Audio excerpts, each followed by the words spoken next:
Hello friends, welcome to Pebbles. நான் இன்னைக்கு செய்ய போறது கல்யாண சாம்பார். இதுக்கு வந்து நிறைய வெஜிடபிள்ஸ் அதாவது கத்திரிக்காய், முருங்கைக்காய், பீன்ஸ், கேரட் நிறைய காய்கறிகள் நம்ம எடுத்துக்கலாம். இதுக்கு வந்து என்னன்னா நம்ம சாம்பார் தூள் வந்து ஆச்சி சாம்பார் தூள் தான் யூஸ் பண்ணி செய்ய போறோம். வாங்க எப்படி செய்யறதுன்னு பார்க்கலாம். குக்கர்ல நம்ம 1 டம்ளர் அளவுக்கு துவரம்பருப்பு ஆட் பண்ணிக்கலாம். 1/4 டம்ளர் பாசிப்பருப்பு. இது ரெண்டையும் 2 டைம் அலசிட்டு நல்லா வேக வச்சு எடுத்து வச்சுக்கலாம். நல்லா அலசிட்டோம். இதுக்கு தண்ணி விட்டு கொஞ்சமா ஆயில் விட்டுக்கலாம். பெருங்காயம் கொஞ்சமா போட்டுக்கலாம். இத வந்து ஒரு 3 விசில் விட்டு எடுத்துக்கலாம்.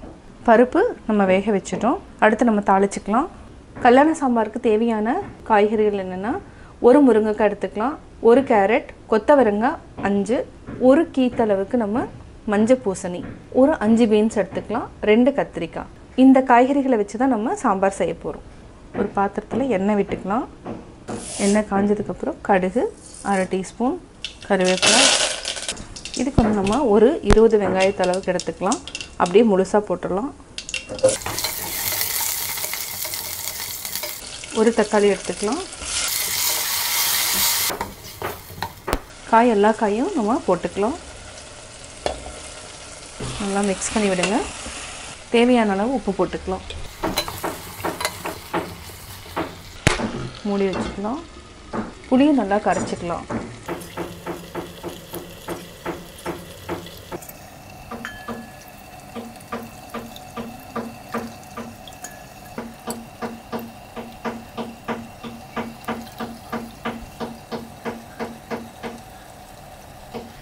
நம்ம இன்னைக்கு யூஸ் பண்ண போகிறது ஆச்சி சாம்பார் பவுடர். இப்போ புளி கொடியை நம்ம கரைச்சிக்கலாம். இது வந்து 1 டீஸ்பூன் அளவுக்கு இருக்குது. நம்ம 2 டீஸ்பூன் அளவுக்கு போட்டுக்கலாம். தனியாத்தூள் 1 டீஸ்பூன் போட்டுக்கலாம். இது ரெண்டையுமே நல்லா கரைச்சிக்கலாம். கரைச்சி வச்சு புளியை நம்ம ஆட் பண்ணிக்கலாம். கொஞ்சம் தண்ணி விட்டுக்கலாம். ஒரு 5 மினிட்ஸ் அளவுக்கு நல்லா கொதிக்கட்டும். சிம்மில் வச்சுட்டு நல்லா கொதிக்க வச்சுக்கலாம். அதுக்கப்புறம் வேக வச்சிருக்கிற பருப்பு ஆட் பண்ணிக்கலாம். மூடி வச்சுக்கலாம். காய் நல்லா வெந்துடுச்சு. இப்போ ஆல்ரெடி வேக வச்சிருக்கிற பருப்பை நம்ம ஊற்றிக்கலாம்.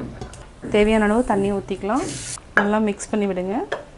கொதிச்சதுக்கப்புறம் ஒரு 5 நிமிஷம் வந்து சிம்மில் வச்சுட்டு நல்லா கொதிக்க வச்சுக்கலாம். சாம்பார் நல்லா கொதிச்சிருச்சு. 5 நிமிஷம் ஆயிடுச்சு. இப்போ ஆஃப் பண்ணிவிட்டு கொத்தமல்லி தழை ஆட் பண்ணிக்கலாம். நல்லா மிக்ஸ் பண்ணி விடுங்க. சாம்பார் ரெடி. சுவையான கல்யாண சாம்பார் ரெடி. கல்யாண சாம்பார் எப்படி செஞ்சேங்கிறத பார்த்தீங்க. நீங்களும் வீட்டில் ட்ரை பண்ணி பார்த்துட்டு உங்களுடைய கமெண்ட்ஸ் எனக்கு சொல்லுங்கள். பிடிச்சிருந்தா லைக் பண்ணுங்கள், மறக்காமல் சப்ஸ்கிரைப் பண்ணுங்கள். என்னோடய குக்கிங் வீடியோ முடிஞ்சதுக்கப்புறம் பார்த்தீங்கன்னா ஒரு திருக்குறள் வந்து நீங்கள் பார்க்கலாம். உங்கள் குழந்தைகளுக்கு நீங்கள் சொல்லித்தரலாம். வரியார் கொன்று ஈவதே ஈகை மற்றெல்லாம் குறியெதிர்ப்பை நீரத் துடைத்து. இல்லாதவர்க்கு ஒரு பொருளை தருவதே தாரமாகும். மற்றவர்க்கு தருவதெல்லாம் ஏதேனும் பயனை எதிர்பார்த்து தருவதாகும்.